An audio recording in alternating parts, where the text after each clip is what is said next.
अस्सलाम वालेकुम जी। इस वीडियो को जो मैं बना रहा हूँ इस बात को मद्देनज़र रख के बना रहा हूँ कि लम्स की जो एप्लीकेशंस हैं उनकी डेडलाइंस अब नज़दीक आ चुकी हैं। जो अंडर ग्रेजुएट रेगुलर एडमिशन्स हैं उनकी डेडलाइन तो अब बहुत नज़दीक हैं। आई थिंक 26 या 27 January is the last date for submitting the online application. और जो NOP स्कॉलरशिप है उसकी बहरहाल अभी टाइम है, वो 10 मार्च तक अभी टाइम है एप्लीकेशन ऑनलाइन सबमिट करने का। तो एप्लीकेशन का जो पर्सनल स्टेटमेंट का हिस्सा है उसके हवाले से मैं ये एक वीडियो बना रहा हूँ। इससे पहले वैसी लम्स रेगुलर एडमिशन्स के हवाले से भी एक पर्सनल स्टेटमेंट के ऊपर मेरी वीडियो मौजूद है।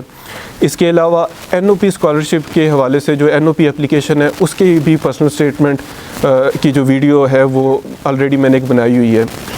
वो वीडियोस जो है मैं उनका लिंक डिस्क्रिप्शन में भी डाल दूँगा। अभी आपको अपनी स्क्रीन पे भी शो हुई हैं पीछे जब मैं बात कर रहा था। तो उन वीडियोस में मैंने ये जो बुनियादी चीज़ें या फिर जो बिल्कुल बुनियादी चीज़ें हैं पर्सनल स्टेटमेंट लिखते हुए उनका मैंने तज़किरा करके वो वीडियोस मैंने बनाई थी। लेकिन अभी रिसेंटली जब मैंने कुछ स्टूडेंट्स की रिव्यू किए हैं पर्सनल स्टेटमेंट्स तो मुझे फ़ील हुआ कि उन बुनियादी चीज़ों के अलावा कुछ एडवांस चीज़ें भी आपको बताना ज़रूरी हैं जिनका जनरली स्टूडेंट्स ख्याल नहीं रख रहे। इसके अलावा जो पर्सनल स्टेटमेंट्स रिव्यू करने का होता है कि मैं कहता हूँ कि मैं रिव्यू कर दूँगा आपकी, मैंने पीछे काफ़ी स्टूडेंट्स की रिव्यू की भी हैं, लेकिन अभी रिसेंटली इन दिनों में मैं टाइम नहीं निकाल पा रहा। तो इस वजह से अगले हफ़्ता या 1.5 हफ़्ते तक शायद मैं पर्सनल स्टेटमेंट्स रिव्यू ना कर पाऊँ, लेकिन उसके बाद मैं कोशिश करूँगा कि रिव्यू करने का सिलसिला दोबारा शुरू कर दूँ। और उसकी तफसीलात इस वीडियो में आगे जाके मैं मज़ीद भी बता दूँगा कि कब मैं वो शुरू करूँगा, ताकि अकॉर्डिंगली आप अपनी पर्सनल स्टेटमेंट्स भेजें। लेकिन इस वीडियो को बनाने का मेन मकसद ये है कि आप अगर लम्स की पर्सनल स्टेटमेंट लिख रहे हैं, चाहे वो NOP स्कॉलरशिप के हवाले से है, चाहे वो रेगुलर एडमिशन्स के हवाले से है, तो जो गलतियां स्टूडेंट्स मोस्टली कर रहे हैं वो गलतियां आप ना करें। आपको ताकि मैं वो चीज़ें बता दूं कि जो गलतियां मैंने नोट की कि स्टूडेंट्स अपनी पर्सनल स्टेटमेंट्स में कर रहे हैं, उन गलतियों को आप ना करें। आप उन गलतियों से यानी को साइड पे करके उन गलतियों को करेक्ट करके आप फिर भेजें मुझे पर्सनल स्टेटमेंट्स, ताकि आपकी पर्सनल स्टेटमेंट्स ऑलरेडी बेहतर एक फॉर्म में मेरे पास आएँ। तो इस वीडियो में मैं वो सारी गाइडलाइंस बताऊंगा कि जो मैंने नोट की स्टूडेंट्स की जो वो गलतियां कर रहे थे। तो सबसे पहली जो चीज़ मैंने नोटिस की बार बार स्टूडेंट्स की पर्सनल स्टेटमेंट्स में वो ये कि स्टूडेंट्स जो हैं वो बहुत ज़्यादा जनरल पर्सनल स्टेटमेंट्स लिख रहे हैं, बड़ी जेनेरिक सी पर्सनल स्टेटमेंट्स लिख रहे हैं।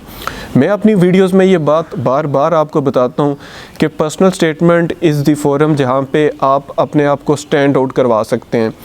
तो आप अपने आप को एप्लीकेशन में स्टैंड आउट तब भी करवा सकेंगे जब आपकी पर्सनल स्टेटमेंट थोड़ी स्पेसिफ़िक हो, आप जनरल बातें ना करें। इसकी मिसाल मैंने एक पहले भी वीडियो में दी थी कि मिसाल के तौर पे अगर कोई शख्स ये बात कह रहा है कि जी कि मैं पाकिस्तान में या अपने इलाके में की बेहतरी के लिए आगे जाके काम करूँगा, एक बात एक शख्स ने ये की। दूसरी बात यह कि किसी ने ये बात की कि मैं अपने इलाके की एजुकेशन की बेहतरी के लिए काम करूँगा। अब देखें, जस्ट एक वर्ड ऐड करने से जो बात है वो थोड़ी स्पेसिफ़िक होगी। पढ़ने वाले या सुनने वाले को फ़ील होगा कि ये स्पेसिफ़िक एक प्लान के साथ बात कर रहे हैं, स्पेसिफ़िक एक प्लान के साथ अपनी पर्सनल स्टेटमेंट लिख रहे हैं। इसी तरह जो आपके पास्ट एक्सपीरियंसेस आप पर्सनल स्टेटमेंट्स में ऐड कर रहे होते हैं, तो मैंने फ़ील किया है कि आप उसमें भी बड़ा जेनेरिक और जनरल रहते हैं। आप कहते हैं जी कि आप स्टडीज़ में बहुत अच्छे थे, आप स्पोर्ट्स में बहुत अच्छे थे, लेकिन यही बातों को अगर आप स्पेसिफिकली करें कि फॉर एग्ज़ाम्पल अगर आप स्टडीज़ में अच्छे थे तो किस तरह अच्छे थे, किन सब्जेक्ट्स में अच्छे थे, कौन सी चीज़ें थी जो कि पढ़ाई में आपको ज़्यादा इंटरेस्ट करती थी। फॉर एग्ज़ाम्पल किसी को मैथमेटिक्स ज़्यादा अपील करती होगी, किसी को फ़िज़िक्स ज़्यादा अपील करती होगी, किसी को लिटरेचर ज़्यादा अपील करता होगा। तो वो इन चीज़ों को थोड़ा हाईलाइट करें और उस चीज़ को फिर आपने रिलेट करना है अपनी पर्सनल स्टेटमेंट क्वेश्चन के साथ। इस बात में मैं ज़रा बाद में आता हूँ, लेकिन मैं दोबारा इस चीज़ पे ज़रा एम्फेसाइज़ करना चाहूँगा कि चाहे वो आपके फ्यूचर एम्बिशंस हैं या वो आपके पास्ट एक्सपीरियंसेस हैं, आपने उनको थोड़ा स्पेसिफ़िक करके बयान करना है। जनरल या मोटी मोटी बात नहीं करनी, स्पेसिफ़िक और पर्टिकुलर आपकी बात होनी चाहिए। और इसके बाद जो दूसरी चीज़ कि स्टूडेंट्स अपनी जब बात करते थे अपने पास्ट एक्सपीरियंसेस या फ्यूचर एम्बिशंस की, तो उसको फिर वो रिलेट नहीं करते थे जो कि उन्होंने सवाल पर्सनल स्टेटमेंट में पूछा हुआ है। और पर्सनल स्टेटमेंट में आप देखेंगे कि उन्होंने एक चीज़ पूछी है कि आपकी जो पास्ट एक्सपीरियंसेस, एम्बिशंस या इस तरह की जो चीज़ें हैं, वो आपका जो लम्स में इंटेंडेड मेजर प्रोग्राम है उससे कैसे रिलेट करता है, उससे कैसे उसका ताल्लुक बनता है। तो स्टूडेंट्स इस चीज़ को अपनी पर्सनल स्टेटमेंट में यानी एलेबोरेट करते ही नहीं है। मैंने देखा है कि वो यानी इस चीज़ को एक्सप्लेन करते ही नहीं है कि किस तरह से जो उनके पास्ट एक्सपीरियंसेस हैं या फ्यूचर एम्बिशंस हैं उनका ताल्लुक उनके उस इंटेंडेड स्टडी प्रोग्राम से किस तरह है। फॉर एग्जांपल अगर कोई कंप्यूटर साइंसेस में अप्लाई कर रहा है तो किस तरह से उसके जो माजी के एक्सपीरियंसेस हैं वो किस तरह से रिलेट करेंगे कंप्यूटर साइंस लम्स की डिग्री से। तो जो रिलेट करना है ना कि जो लम्स में जो भी प्रोग्राम आप अप्लाई कर रहे हैं उसके साथ जो रिलेट करने वाली बात है उसको आपने हमेशा ज़हन में रखना है और अपनी हर बात को आपने कंक्लूड कोशिश करना है इसी तरह हो कि जो उन्होंने सवाल में जो चीज़ पूछी है उससे आप रिलेट करें और उस चीज़ को आप बार बार अपनी पर्सनल स्टेटमेंट में एड्रेस करें। इसके बाद इसी इंटेंडेड प्रोग्राम के साथ एक और चीज़ जो मैंने नोट की कि स्टूडेंट्स जिसको मेंशन नहीं कर रहे कि देखें लम्स की एप्लीकेशन में ना 2 प्रेफरेंसेस वो मांगते हैं, मतलब 2 प्रोग्राम्स में आपने अप्लाई करना होता है। तो आपने फिर जो दूसरा प्रोग्राम है उसको भी अपनी पर्सनल स्टेटमेंट में मेंशन करना है और इसका तरीकाकार आपने इस तरह रखना है कि कोशिश करें कि 70% जो आपका फोकस है, 70% जो आपने वेटेज देना है वो अपनी फ़र्स्ट प्रेफरेंस को देना है और जो दूसरी प्रेफरेंस है उसको फिर आप 30% उसके बारे में भी अपनी पर्सनल स्टेटमेंट में आप बयान करें। इसके बाद जब उन्होंने ये चीज़ पर्सनल स्टेटमेंट में आपसे पूछी है कि लम्स का जो इंटेंडेड प्रोग्राम है उसको उन्होंने मेंशन किया और उसके ही अराउंड आपके एक्सपीरियंसेस या फ्यूचर एम्बिशंस अगर पूछे हैं तो आपने अपने पर्सनल स्टेटमेंट को थोड़ा वेल वर्स्ड करना है around that particular programme of LUMS जिसमें आप अप्लाई कर रहे हैं। फॉर एग्जांपल अगर आप कंप्यूटर साइंसेज में अप्लाई कर रहे हैं तो फिर थोड़ा सा रिसर्च करें, थोड़ा सा तरद्दुद करें इस हवाले से कि लम्स की वेबसाइट पे जाके देखें कि उनका जो कंप्यूटर साइंसेज प्रोग्राम है उसमें क्या क्या कोर्सेज़ होंगे, उसका स्ट्रक्चर क्या है, क्या क्या वो चीज़ें ऑफ़र कर रहे हैं। उसके अलावा जो कंप्यूटर साइंसेज की फ़ैकल्टी है वो किन चीज़ों पे रिसर्च कर रही है और इन सब चीज़ों को मुख्तसरन अपनी पर्सनल स्टेटमेंट का हिस्सा बनाएं।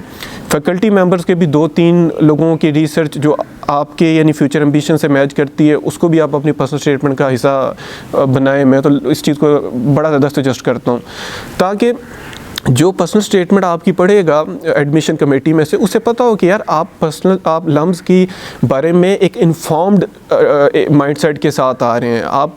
आप जो है जस्ट हवाई बातें नहीं कर रहे बल्कि आपकी बड़ी इन्फॉर्म्ड और नॉलेजेबल एक ओपिनियन या फिर आपका माइंडसेट है लम्स के उस पर्टिकुलर प्रोग्राम को लेके जिसमें आप अप्लाई कर रहे हैं।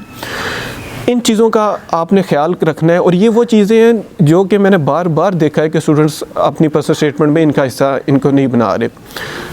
इसके बाद फिर एक और चीज़ कि स्टूडेंट्स मुझे मैसेज कर रहे हैं और वो ये चीज़ कह रहे हैं कि हम पर्सनल स्टेटमेंट किसी से अगर लिखवा लें, हमारी इंग्लिश राइटिंग स्किल्स इतने अच्छे नहीं। तो देखिए मैं ये चीज़ सारों को क्लैरिफाई करना चाहूँगा कि आपकी पर्सनल स्टेटमेंट आपकी कोई बहुत ज़्यादा कोई फ्लावरी इंग्लिश का टेस्ट नहीं है, वो आपकी पर्सनल स्टोरी जानना चाहते हैं। आप बिल्कुल सिंपल और बेसिक इंग्लिश स्ट्रक्चर में गिवन के ग्रामेटिकली वो करेक्ट हो, आप अगर वो लिख ले के आप पर्सनल स्टेटमेंट अच्छी लिख देते हैं तो that is more than enough. वो टोटली एक्सेप्टेबल है, टोटली फ़ाइन है।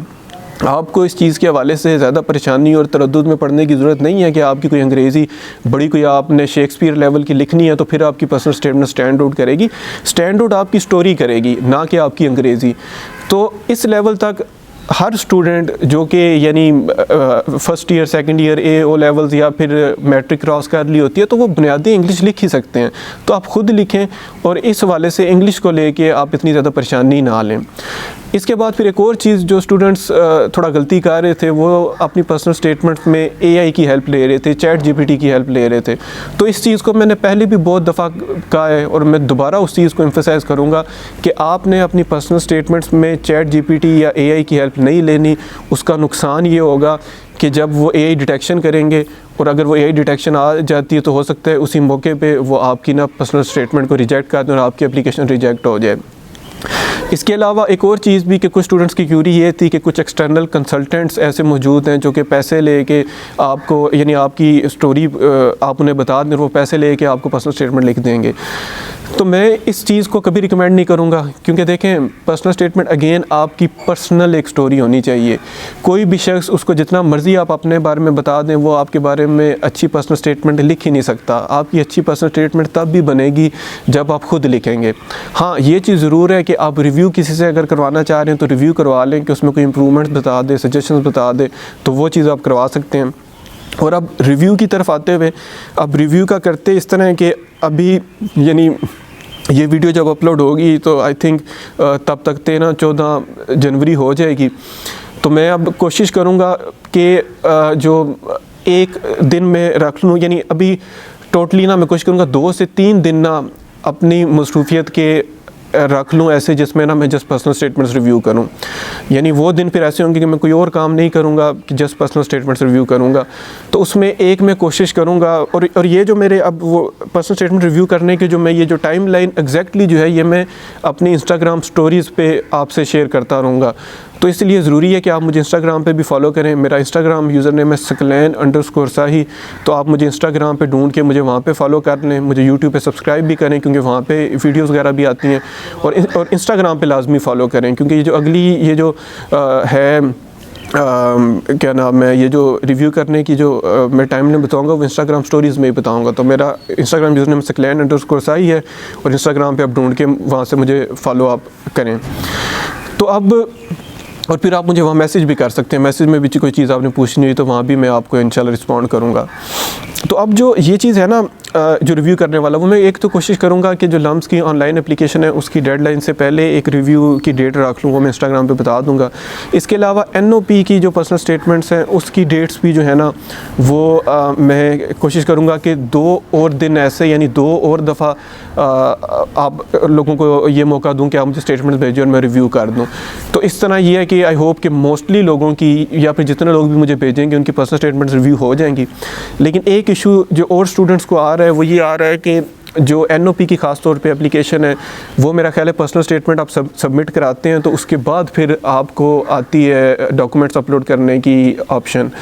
तो अब मुझे भी एग्जैक्टली पता नहीं कि एग्जैक्ट NOP के डॉक्यूमेंट्स कौन से वो मांगते हैं। दूसरा, ये पर्सन टू पर्सन मेरा ख्याल है वेरी भी करता है। जो इन्फॉर्मेशन आपने दी होगी उसके अकॉर्डिंग शायद आपकी डॉक्यूमेंट चेकलिस्ट अपडेट होती है।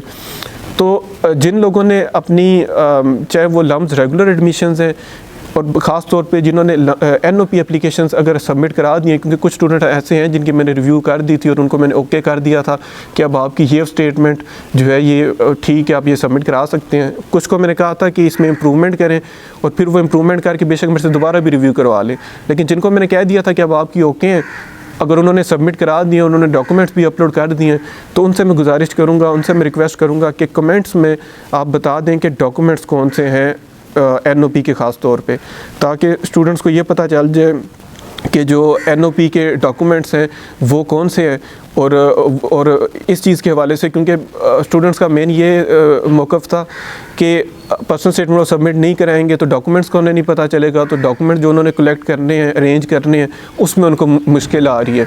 तो जिन्होंने अपनी एप्लीकेशन सबमिट करा दी हैं और उन्हें डॉक्यूमेंट्स का पता है, तो वो कमेंट्स में बता दें कि NOP के लिए ये डॉक्यूमेंट्स हैं। रेगुलर एडमिशन्स वाले भी प्लीज़ ये काम कर दें जिन्होंने एप्लीकेशन सबमिट कराई है, तो कमेंट्स में, ताकि बाकियों के लिए सहूलत पैदा हो जाए। बाकी पर्सनल स्टेटमेंट का अगेन जो टाइम लाइन है वो मैं इंशाल्लाह इंस्टाग्राम पे शेयर कर दूँगा, और मज़ीद भी एडमिशन्स के हवाले से कंटेंट जो है मेरी कोशिश होगी कि आने वाले टाइम में आता रहे। तो जी, इसी पॉइंट पे इस वीडियो को ख़त्म करते हैं। इंशाल्लाह जल्द मिलेंगे एक नई वीडियो में। अल्लाह हाफ़िज़।